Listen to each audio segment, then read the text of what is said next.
қыстан аман есен шыққанына, көктемге аяқ басып, туыс туған көрші көлеммен жүздескеніне қуанып, қол алысып төс қағысатын амал мерекесі басталды. Бұл күні үлкен кіші бір-біріне деген араздығын ұмытып, амандығын тілейді. Осындай мағынасы терең мерекенің бастауы Әбіш Кекілбайұлы атындағы облыстық тарихи өлкетану музейінің алдындағы керемет концерттен басталды.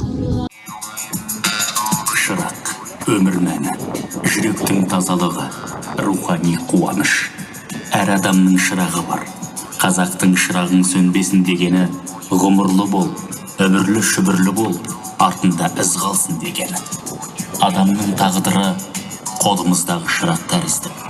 Жылуы болмашы, қалт-құлт еткен нәзік сәуле. Оның рухани күшке, шабыт пен жасампаздықтың жалынына айналдыру өз қолымызда. Оты маздақ отанның құшағын сезінсең ғана, ошағыңның оты суымайды. Алауыздық отын емес, бірлік отын жағайық. Амал мерекесіне арналған шара бірлік отын жағумен басталды. Ұлттық киім киген қыз-келіншектер шашу шашып, көрермендерге ұлттық тағам бауырсақтан таратты. Елдегі індетке байланысты көп адам шоғырланбай, карантин талаптары ескерілді. Мұнда өңірдің танымал әнші бишілері сахна төрінде өз өнерлерін көрсетті. Елдегі жағдайға қарамастан елеусіз қалмай тойланып жатқан бұл мереке маңғыстаулықтар үшін жаңа күннің, жаңа жылдың бастауы болып саналады. Амал күні жасы кішілер үлкендерге амандық, саулық тілеп үй-үйді аралайды. Балалар әр үйден кәдесый алады. 40 үйдің есігін ашқанға қыдыр қонат деп жатады. Әр адам кем дегенде 3 үйдің есігін міндетті түрде ашу керек деген бар. Үлкендердің айтуынша амал мерекесінің қай кезеңде басталғандығы туралы нақты деректер жоқ. Алайда мәні көпке аян. Амал жылдың ғана емес, қыстан қысылып шыққан елдің қабағын жадыратар ынтымақтың басы деседі. Маңғыстауда жаңа жылды тойлау 14 наурызда дәл осы амал мерекесінен басталады. Біздің Маңғыстаулықта бұрынғы біз көрген ақсақалдар, біз көрген үлкен әжелеріміз таңертең ерте күн шапағы көрінгенде үлкен кісілеріміз бетін сипап жататын етті. Әжелеріміз ей ырысты жыл болғай, халқымызға баянды бейбітшілік болғай деп күнге сәлем етіп жататын еді. Жалпы біздің қазақ деген халық жақсылықтың бәрін түннен емес, күннен, таңнан күткен.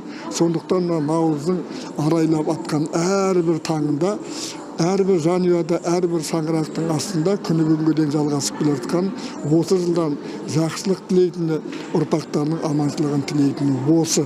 Біз көрген жерлерде сол көрісейін деп барған уақытында сол елдің адамдары өзінің сандығының түбіндегі бір жақсы киімдерін, әдемі маталарының бәрін керегеге іліп қоятын еді. Апырмай бәленсенің үйіне бардық, бәлені бар екен, түгені бар екен деп шешелеріміз әңгіме айтып отыратын еді. Бұл нені білдіреді? Бұл біріншіден киімдер, кесектер сандықтың түбінде көрінбей жатса, жаңағы сайтан иемденіп кетеді деген ұғымда бұл ықтимал. Ал екінші жағынан бұл көшпенді халықтың жүрегінің аппақ, тазалығы, ешкімнен ештеңе жасырмайтын, бүкпейтін, дәл қазаққа тән қасиеттерінің бір белгісі болатын.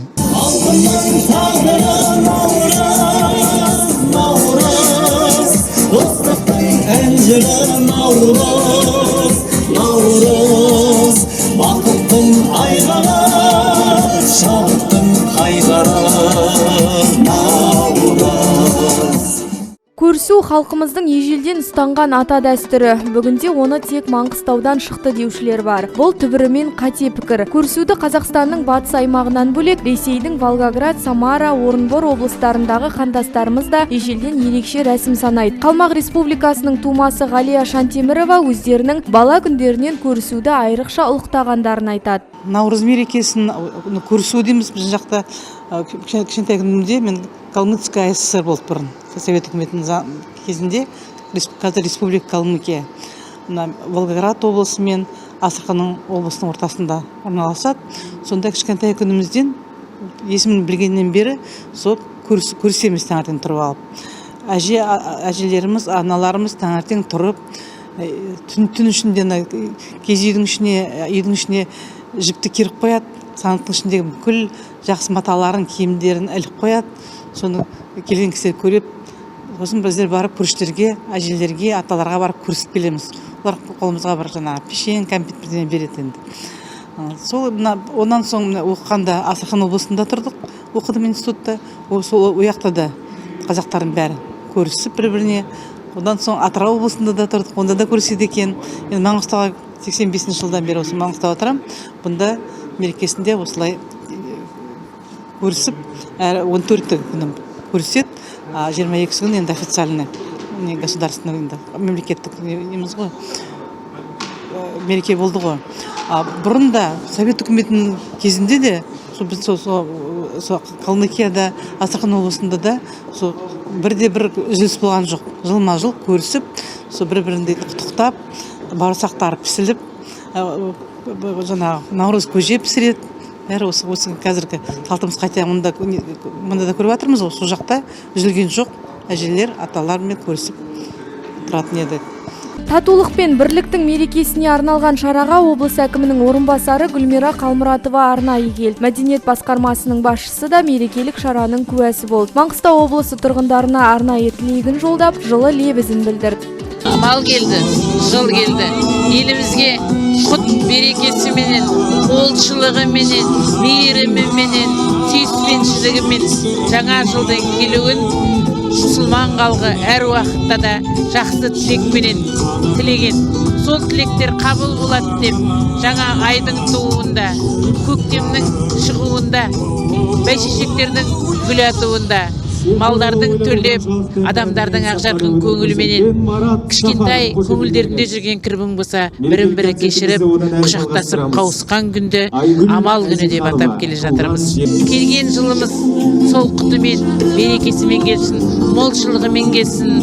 Үлкен кісілеріміз амалдан амалға аман жетіңдер, жастарың, жылдарың құтты болсын деп құттықтайтын.